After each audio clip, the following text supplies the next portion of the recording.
तो अब तक हमने इलेक्ट्रोमैग्नेट बनाने का तरीका सीखा, बार मैग्नेट और इलेक्ट्रोमैग्नेट में डिफरेंसेस देखे। अब हम देखेंगे कि इलेक्ट्रोमैग्नेट या कोई भी परमानेंट मैग्नेट कैसे अपना मैग्नेटिज्म खत्म कर सकती है, यानी वो कैसे डीमैग्नेटाइज हो सकती है।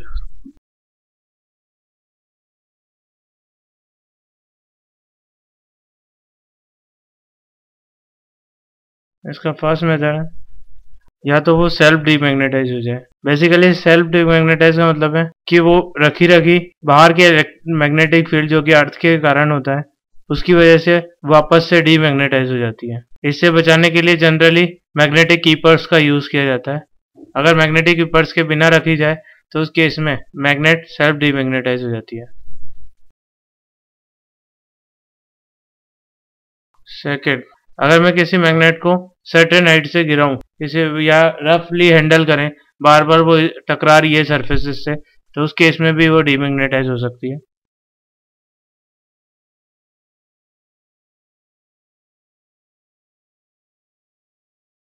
नेक्स्ट, अगर हम मैग्नेट को गर्म करें या उस पर कंटिन्यूस हैमरिंग करें तो उस केस में भी वो डीमैग्नेटाइज हो सकती है।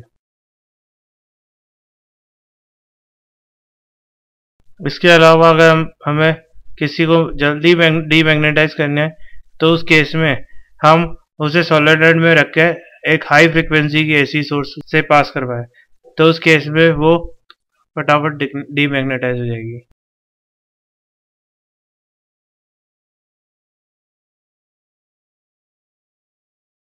Now magnetic force.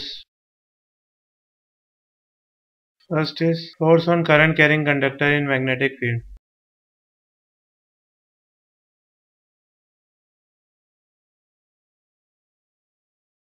अगर मैं किसी मैग्नेटिक फील्ड में कोई करंट कैरिंग वायर रखूं तो उस केस में उस पर एक फोर्स लगेगा जिसे हम लॉरेंट्ज फोर्स भी बोलते हैं। सपोज ये मैग्नेटिक फील्ड है, नॉर्थ पोल इधर की तरफ हो गया, साउथ पोल इधर की तरफ हो गया। इसमें सपोज कोई करंट कैरिंग वायर आपने रख दिया तो उस केस में इस पर एक फोर्स लगेगा जिसकी वजह से ये शिफ्ट भी हो सकता है, रोटेट भी हो सकता है। अगर यूनिफॉर्म मैग्नेटिक फील्ड है तो रोटेट होगा, नॉन यूनिफॉर्म है तो शिफ्ट प्लस रोटेट होगा। इसकी डायरेक्शन कैसे निकालेंगे? डायरेक्शन ऑफ फोर्स के लिए हम फ्लेमिंग्स लेफ्ट हैंड रूल का यूज करते हैं।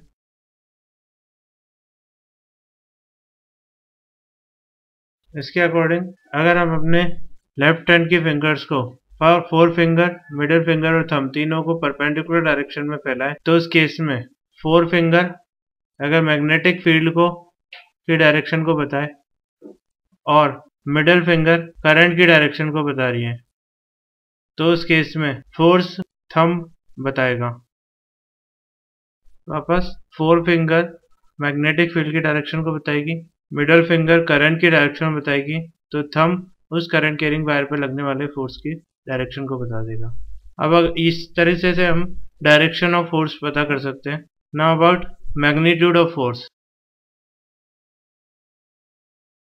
Suppose magnetic field intensity B है और इसमें कोई करंट कैरिंग वायर रखा हुआ है जिसमें करंट I पास हो रहा है। इसका एक सेगमेंट कंसीडर करते हैं जिसकी लेंथ L है और ये थीटा एंगल बना रहा है with the magnetic field intensity B। तो उस केस में एक्सपेरिमेंटली देखा गया है कि force is directly proportional to current, force is directly proportional to magnetic field intensity, that is strength of magnetic field intensity, and also force is directly proportional to length of segment, and also it is depend on direction of magnetic field, that is represented by sin theta. In all we can say, taking constant k equal to 1 in all system, f equal to BIL sin theta.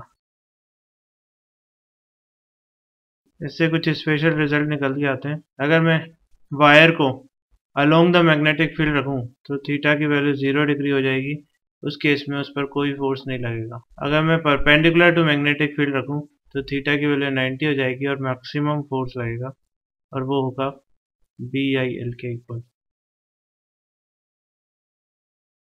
Now अगर मैं I की value Q/T रखता हूं तो उस case में F की maximum value हो जाएगी B into Q upon T into L, and L upon T is nothing but the speed of charged particle and wire. So the force on charged particle will be BQV.